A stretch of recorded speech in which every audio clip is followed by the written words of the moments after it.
Jeffrey Dahmer met his death this morning while working as a janitor, cleaning a prison bathroom. Welcome to WatchMojo, and today we're examining famous killers who themselves were killed behind bars. The beating was so savage, 89-year-old Bulger was unrecognizable when his body was found.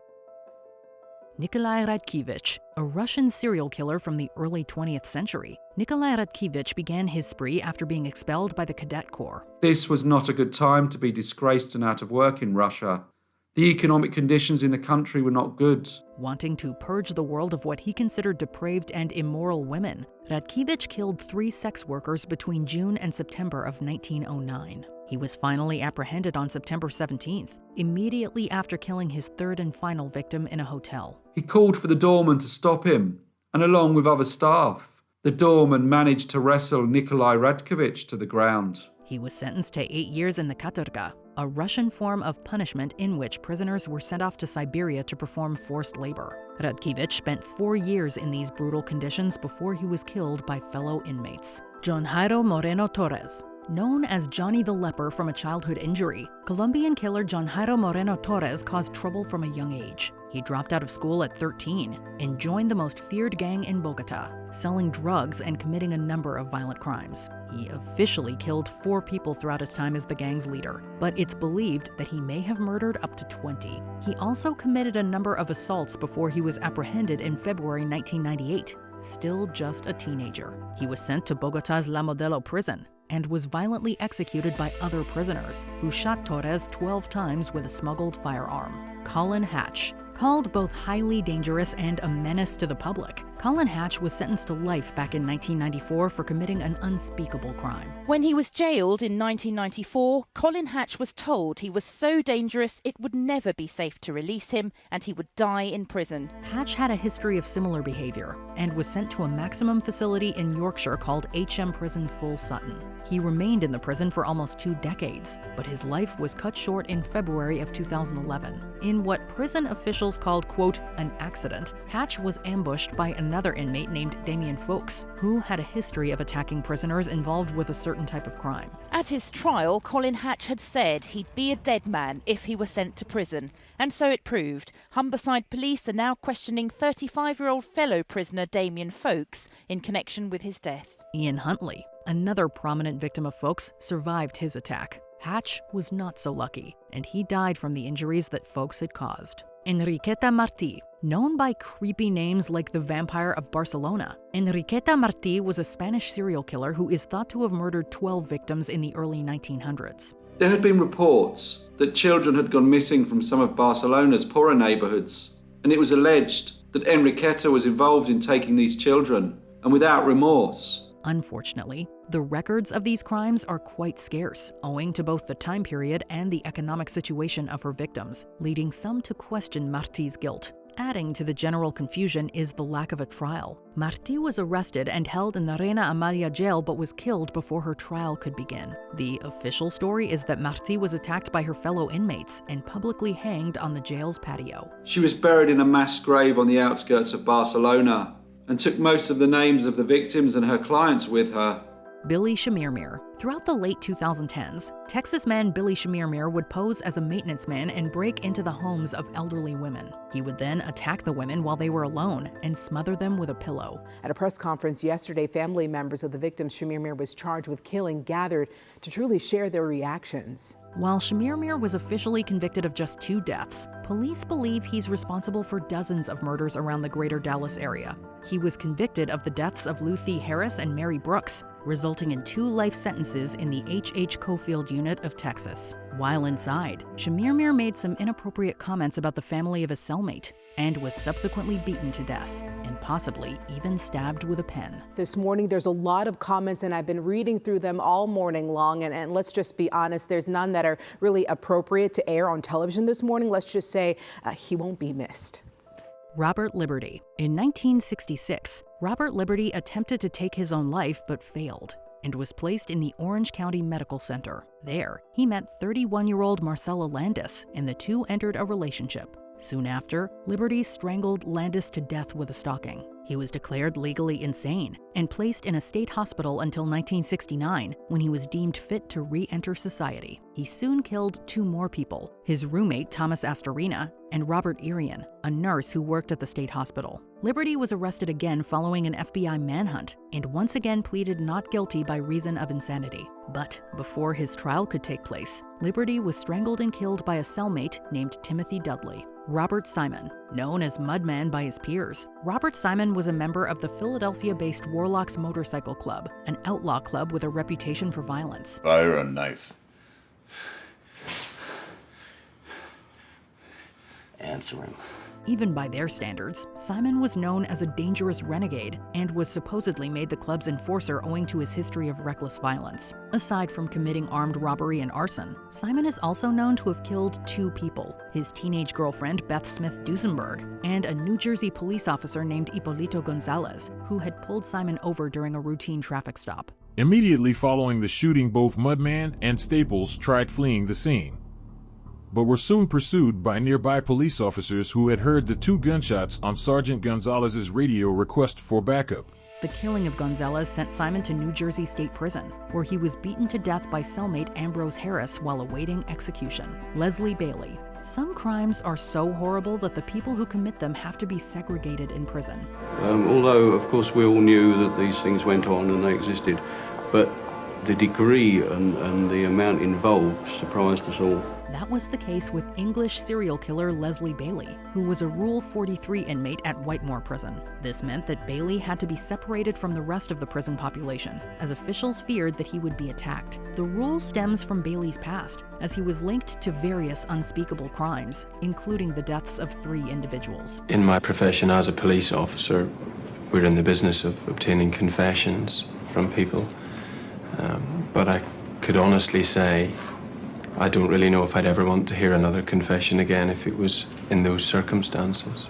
Bailey was known to roam with a gang of criminals, and police believe that they were guilty of even more crimes and deaths. Regardless, justice came for Bailey, despite his position in prison. In October of 1993, Bailey was found strangled to death in his cell. Edwin Caprat. With most of his victims being elderly women, Florida man Edwin Caprat earned the moniker the Granny Killer. Edwin, who was nicknamed Mike by family members, was said to be intelligent and loved reading books, but he was also known to be a very violent and easily angered bully who would go after those smaller and weaker than himself. Caprat's first victim was a 27-year-old man named Lee Bouguet, who had been beaten over the head with a pipe. He then killed a number of elderly individuals throughout 1993, often committing arson in the process and staging their deaths as accidents. An anonymous individual phoned the police and told them to look into Caprat, who had previously been jailed for the death of Bouguet. His fingerprints were found at one of the crime scenes, and Caprat was arrested and sentenced to death.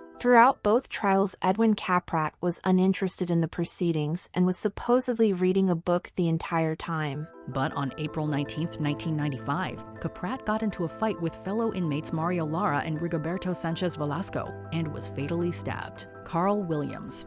A prominent drug trafficker, Carl Williams was a powerful figure in the Australian underworld. He got bigger and bigger, and greedier, as they tend to do. He played a large role in the Melbourne gangland killings that occurred between 1998 and 2010, with officials believing that he's responsible for at least 10 of the 36 contract killings. He was eventually put away on 4 counts of murder, having personally ordered their deaths.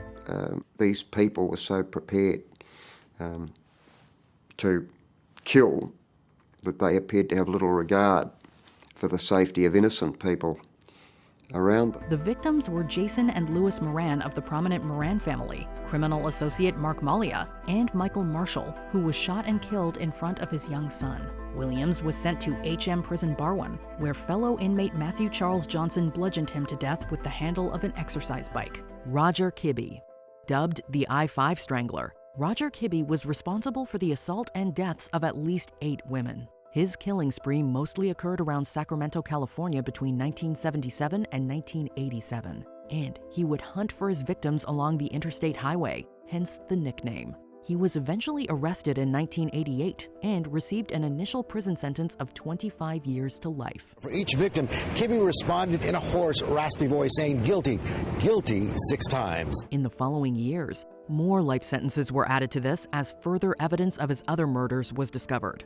On February 28, 2021, while at the Mule Creek State Prison in California, the I-5 strangler was strangled to death by his cellmate, Jason Boudreaux, who reportedly did it in retribution for his crimes. Shock from victims' families tonight, guys. Those who were directly impacted by Roger Kibbe and his serial slayings. But some of these families tonight are saying his death comes 35 years too late. Gerard John Schaefer. I never thought that I would be that close to someone who was capable of doing those things. Gerard John Schaefer was working as a sheriff's deputy in Florida when he abducted 2 young female hitchhikers and tied them up in a remote forest. The teenagers were able to escape after he was called away on police duty.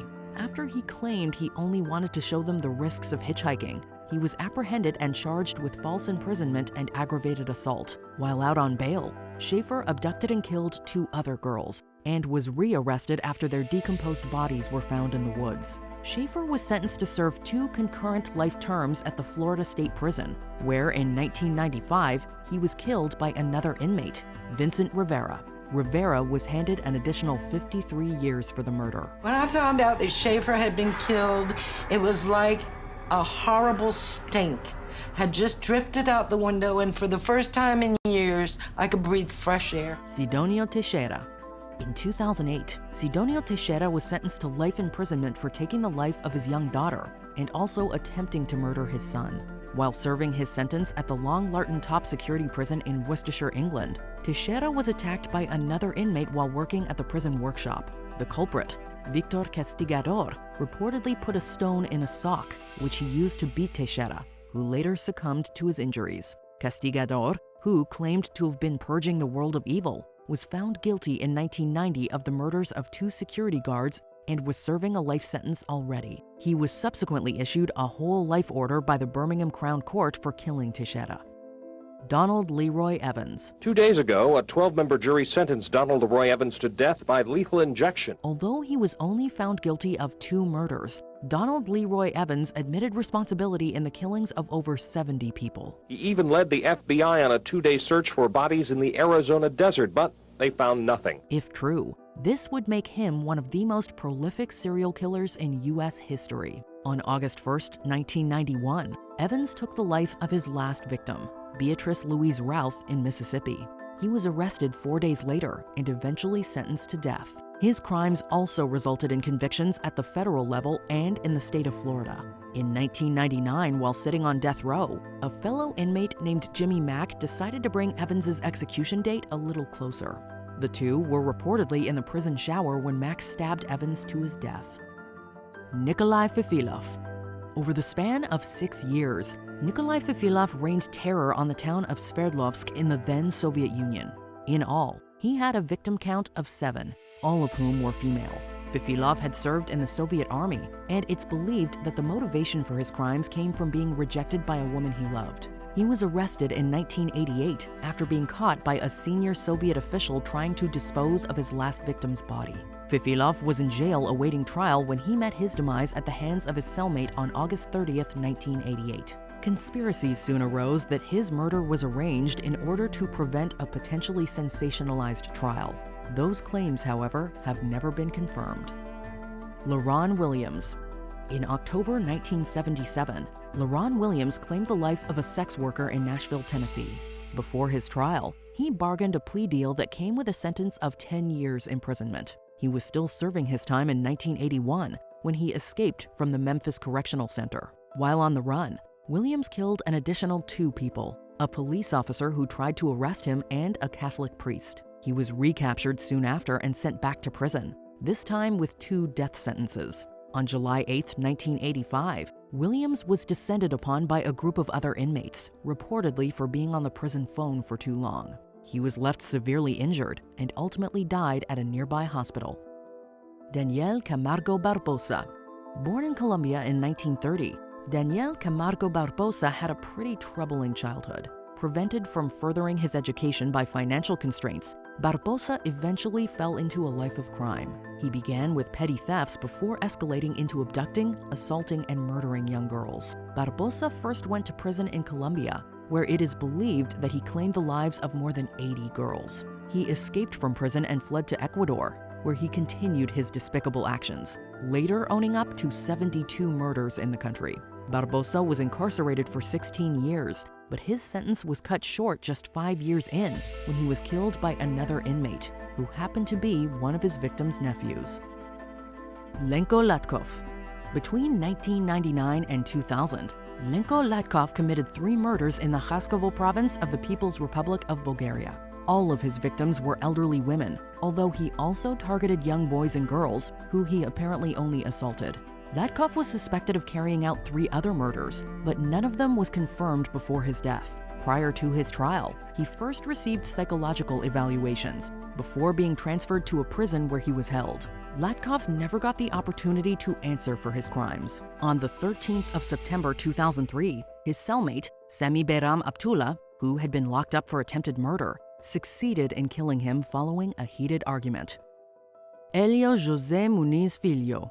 Elio José Muniz Filho, or Elinho as he was more commonly called, was imprisoned for 201 years for the deaths of 65 people. Born and raised in Pernambuco, Brazil, Elinho was a vigilante killer who sought to, quote, clean up the city by taking out people he deemed to be evil. No matter how good his intentions may have been, this was considered a crime in the eyes of the law, and he was arrested in 1998. Elinho's actions seemed to have won him favor among the residents of the town, as over 3,000 people reportedly signed a petition demanding his release.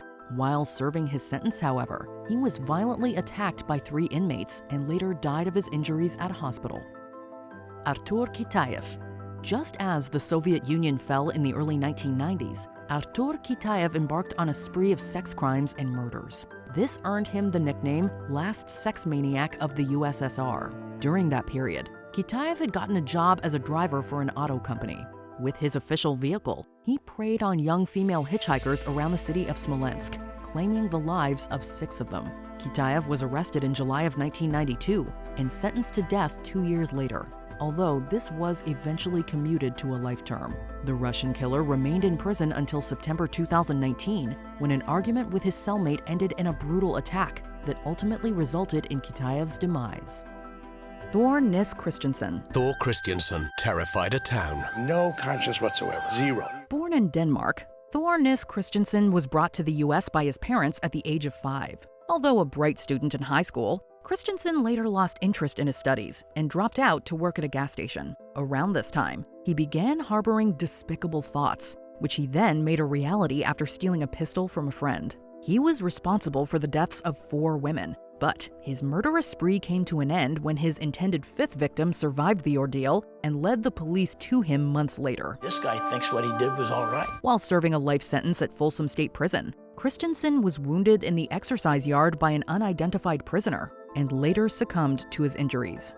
José Antonio Rodriguez Vega.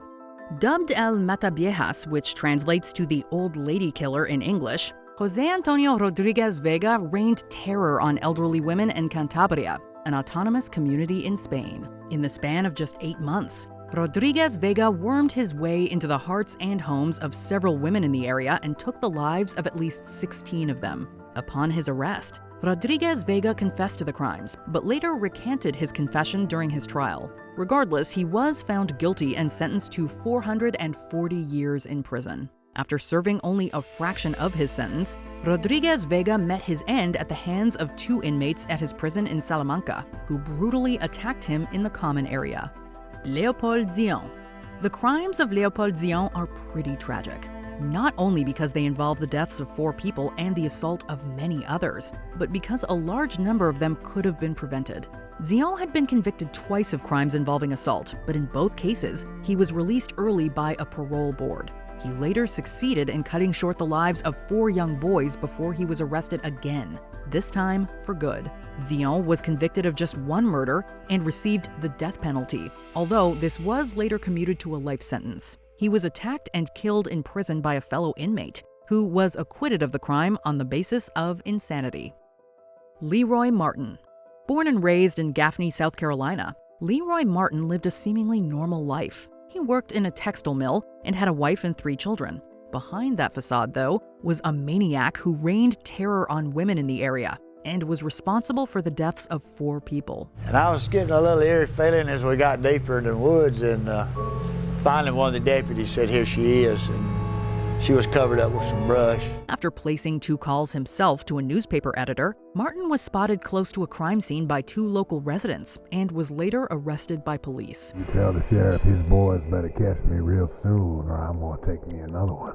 Why don't you just turn yourself in? Nah, y'all gonna have to hunt me down and shoot me dead like the dog I am. He was sentenced to 4 consecutive life terms, but only served about 4 years before he was put out of his misery by another inmate at the Central Correctional Institution in South Carolina. Part of him wanted to be caught. I think another part of him enjoyed the publicity. He would get up every morning and go down to a local cafe and get copies of all the papers and read and talk about the Strangler. Charles Schmid. National media pounced, including Playboy and Life magazine, all to see the man, the murderer, with a personality bigger than life. The Pied Piper of Tucson, Charles Schmid was a serial killer who claimed the lives of 3 young ladies in the 1960s. Schmid was known for hanging out with a group of teenagers in the Tucson area, and when he wanted to know what taking a life would feel like, he sought his victims within that group. It was May 31st, 1964, when Schmid decided to fulfill a long-time desire to see what it would feel like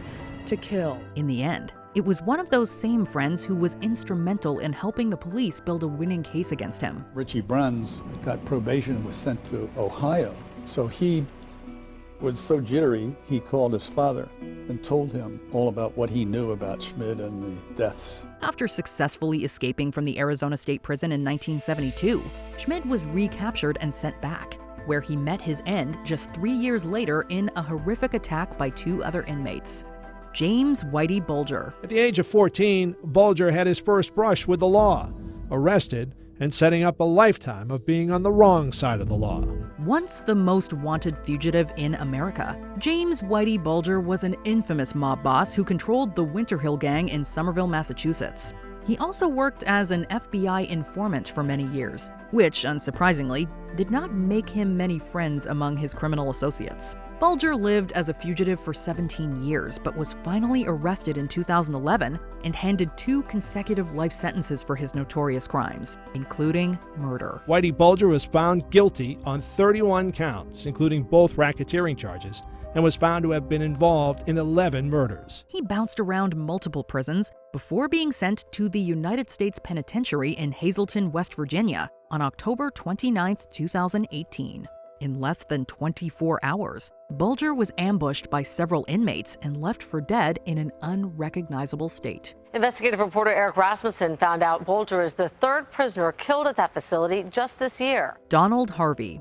While working as a hospital orderly in Ohio and Kentucky, Donald Harvey was responsible for the deaths of a self-proclaimed 87 people. He was quite bizarre, and on certain levels raised some doubts as to whether or not this guy was reciting some sort of fantasy. Harvey employed several methods in what he deemed as a mercy killing of his patients, including the use of poisons, suffocation, and withholding essential medications. They do narrow the list to 10 possible victims.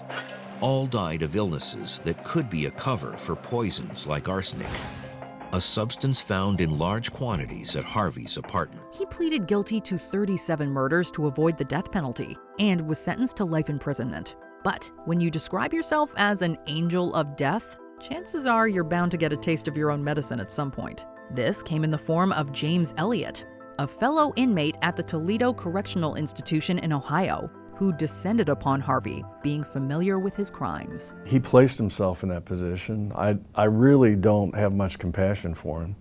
He's, I said back then, and I'd say today, if he ever had gotten out, he would have continued to kill people. Richard Loeb. I think that the murder said something to people about American society.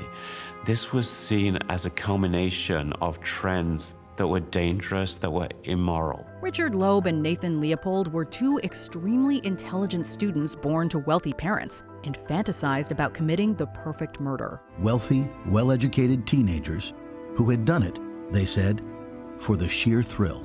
They found their victim in the young Bobby Franks, who paid the ultimate price on May 21, 1924. The two got rid of the body, but mistakenly dropped a pair of eyeglasses at the scene, which were traced back to Leopold. They found that only 3 pairs of eyeglasses with that hinge had been sold in the Chicago district. They managed to evade the death penalty and were sentenced to life imprisonment instead. But while Leopold maintained a stellar record through his sentence and was eventually granted parole in 1958, Loeb's story took a gruesome turn. He met his end at the hands of another prisoner at the Stateville Penitentiary in Illinois, who viciously attacked him in the shower.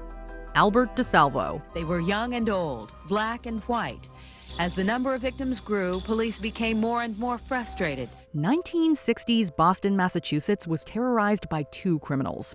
One dubbed the Boston Strangler, who killed 13 women, and the Green Man, who broke into women's homes and assaulted them. The grisly headline-grabbing crimes had some comparing the Boston Strangler to Jack the Ripper. As police launched an investigation into the Green Man's activities, they were pointed towards Albert DeSalvo, whom they arrested and charged with the crimes. While in custody, DeSalvo confessed to also being the Boston Strangler. But due to a lack of physical evidence, he was only tried for the Green Man allegations. DeSalvo was serving a life sentence when he died after being wounded by another inmate in the prison infirmary. Decades later, DNA evidence obtained from one of the victims would prove that DeSalvo was, in fact, the Boston Strangler. It would appear to definitively determine, in fact, that Albert DeSalvo was the killer of Mary Sullivan.